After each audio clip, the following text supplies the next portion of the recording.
All right. Well, awesome. Thank you for attending this session, everyone.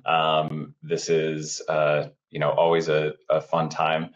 I think we've been doing this like 3 years now, so awesome to be back speaking at Subsurface. This year, I wanted to do something a little different. Normally, I kind of talk about big efforts and things going on in the Java implementation, and I kind of wanted to get into this time sort of a more forward-looking, not just what we've done in the last year, but like really talk about some of the things that are upcoming in the Iceberg community, and basically why we're working on those things. That's why the clickbait sort of title here. Really quickly, hi, I'm Ryan Blue. You may have seen me around in the Iceberg community. I'm the co-creator of Iceberg from when I was at Netflix, and I'm currently the CEO of Tabula. So most people, when they think about Iceberg, think about this. This is one of my, typical slides explaining exactly what Apache Iceberg is. And I think this fits the definition that most people have. So where we started out was we wanted to take our data lake at Netflix and upgrade it to essentially the same capabilities as a data warehouse. So we say Iceberg upgrades data lakes to perform and act like data warehouses. And crucially, we didn't actually realize this initially, but we were going for sort of a universal analytic table format, one that works in basically any engine, because at the time we had Pig and Hive and Spark and Trino and all sorts of things trying to work with our data. There were three essentially pillars. We wanted warehouse behavior, right? We needed to perform and act like a warehouse. So we built SQL transactions, schema evolution. We used declarative approaches and things like that. It also had to work with everything that we had. And so we sort of built the universal storage capability there. And then we also found ways to add new capabilities. So the model that we use for snapshots and different versions enable time travel and rollback, branching and tagging, and all sorts of new things. But all of this that we talk about and usually think about as Apache Iceberg is really just focused on a table format and a single table. And where we're at today is that we actually were moving beyond tables, obviously from my my title, and I want to go into exactly why and what is happening. And so I think one place to start is that the universal aspect of this that I think we think of as a happy accident. Essentially, what we wanted to do was have ACID transactions that worked even if we were using different compute engines like Spark, Trino, or Dremio. And those compute engines didn't need to know anything about one another, and we didn't need like heavyweight locking in, say, the Hive catalog that slowed transactions down or anything like that. And what we ended up building, because we wanted safe transactions, we were focused very much on this, Spark can modify a table safely, and Trino and Flink can also be acting on that table at the same time, and no one sees uncommitted data, or we don't have bad data leaking anywhere. What we ended up solving was a larger problem, and that is universal analytic storage. So the assumption that we had one central data repository and multiple engines ended up being this larger contribution that we didn't frankly realize at the time. And so I think of Iceberg today as solving a larger problem in the table space, shared database storage. And that is a pretty big step forward. We've never actually done that before.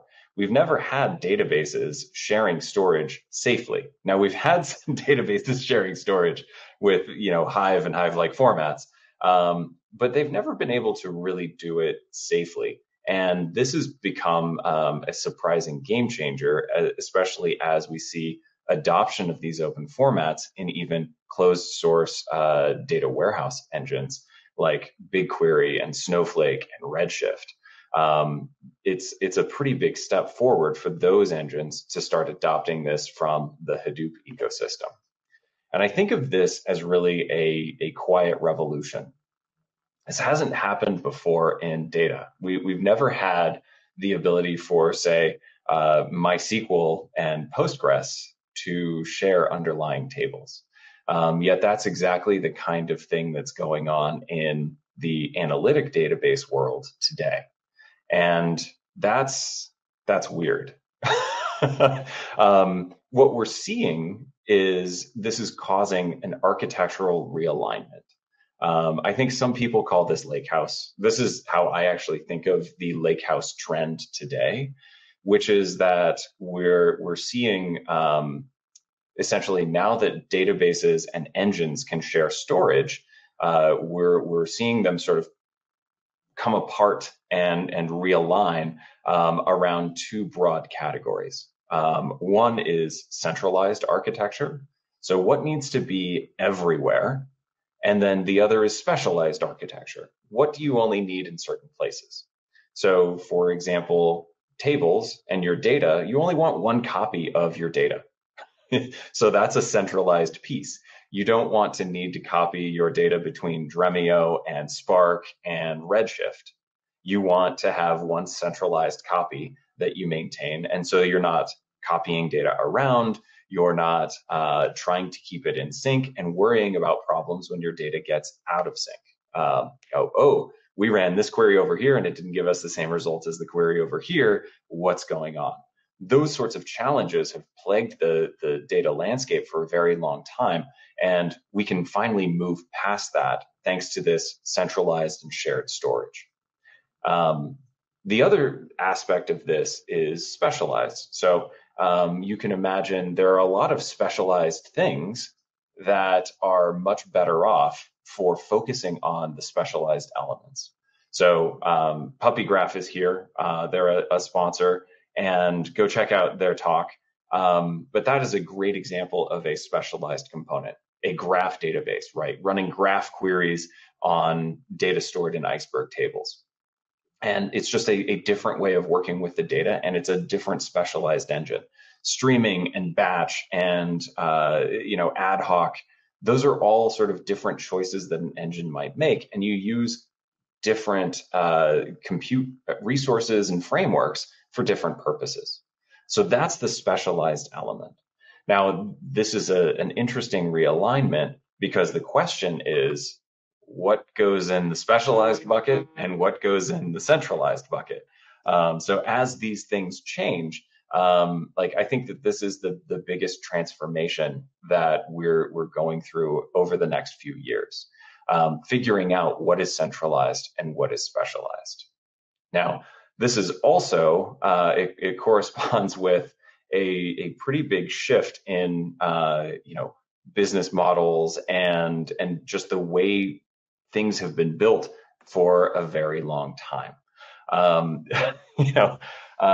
We've never had databases that didn't have very tight control and tight integration with storage. So this is a completely unprecedented space. And this is why I think of it as a quiet revolution. It's never happened before. And I really think that databases, or at least analytic databases, the design of them is fundamentally changing. It's getting more like the Hadoop landscape, right? With all of the engines that we've had over there. But it is not going to be a short or quick process. And there are a lot of people that have always, sat on data, right? Because if you put your data in my database, the data naturally pulls workloads to that database. And so this is a very revolutionary change where you can put your data somewhere, and that where that data sits doesn't determine what compute engine you use on it. So this is a very new and interesting space. And for that reason, I think that one of the big tenets moving forward is that neutrality for that centralized storage component is, whoop, I am getting a call. Sorry. I think that neutrality for that centralized storage component is going to be crucial. You want to make sure that your storage component, your table space works with everything out there equally well. So that's my little tangent on that. But what I want to bring us back to is what is the Iceberg community doing, in response to this sort of shift in the data landscape. And I think that to pull this together, what we've been talking about, at least in the community, is sort of a move towards modular architecture. So this is, I think, how you build that centralized and specialized realignment. People need to control their data, have one shared centralized copy, but they should be able to plug in specialized compute resources just like Legos. Everything should just work. Other parts of this mean that if we want to be able to take any specialized compute and plug it with any storage layer, we need to move some things, right? We need to secure the data itself and not the access to the data, because it doesn't help if you have 3 different database engines sitting on top of your data, each with very different ideas of what permissions look like. We also have a really, really huge dependency on open standards. So the Iceberg table format, I think, is driving this revolution. But we have more things like views, authorization and authentication, even catalog protocols and things like that. We also need declarative patterns and services. But this open standards piece is where I want to go next, because this is where the Iceberg community is heading. So this is essentially the big place where I think the lens that we've set up for looking at the analytic database space sort of explains where the Iceberg community is building today. So let's take a look at what else is needed in the centralized or modular space, and essentially explain, why is Iceberg working on all this other stuff that's not tables? So first of all, if you want a centralized data layer, you end up needing a catalog standard. So before the start of the Iceberg project, at the start, we had different catalogs everywhere. Some people had Hive, some people had Glue. Netflix had our own catalog called Metacat. We knew a lot of other organizations that had their own catalogs. And we were also providing all of the compute services. So we made a simple API that you could plug in your own catalog. As the space matured, and now we have closed source databases, and we need everything to essentially talk the same language in order to connect to catalogs. This is that pluggability, or the idea that a new database engine should be able to act on your data and understand what tables are out there. So the community a couple of years ago came together and started on the REST spec, or the REST protocol standard, just to ensure that connectivity. This is going really, really well. There are a lot of organizations adopting it. I'm hoping that this week we see some announcements about this. But the REST standard, I think, is quickly becoming the standard for catalog interaction. And we also use this as an opportunity to fix several long-standing issues with Iceberg and sort of the metadata model. So that is super important, so that we have that pluggability. Adoption across engines is increasing, and that's really step 2, is to get everything talking that same language. Then there are extensions to that REST standard, and we're already working on a set of those to make sure that it's easier to work with data and to do things that you need to at the catalog level. So we're going to talk a little bit more later about identity passing and access control and things like that. but really, like we're making good progress here towards server-side scan planning, so that any language can go interact with a table and get back a list of files that it needs to read, making the Iceberg clients far easier to write and maintain, and also do things like append files via post. AWS is working on both of these features, and it's a really, really great great area to see improvements in. So huge thanks to AWS for driving the way there. The next thing that we're also working on, we've had a lot of discussion in the community about views. So just like you have a catalog of tables that you want to be universally accessible, it doesn't really make sense to leave views out of that picture, because views and very simple SQL transformations are such a core part of working with data effectively. You don't technically need views. You can copy the view definition everywhere, but it's so much more convenient to have views and to be able to work with them in that way. So in a world where essentially your catalog and everything below it is shared, we also need to share views in this world. So the first step is common views, where we simply have one SQL definition, and hopefully that works across engines. That's not a great plan.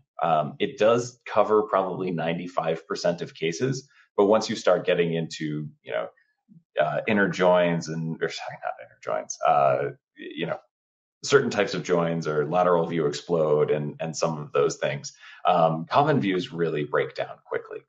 So another thing that we've done is we've allowed views in the Iceberg spec to have multiple SQL dialects. And an engine can come in and say, I'm looking for the Spark dialect, and pull up that dialect that is specific to Spark.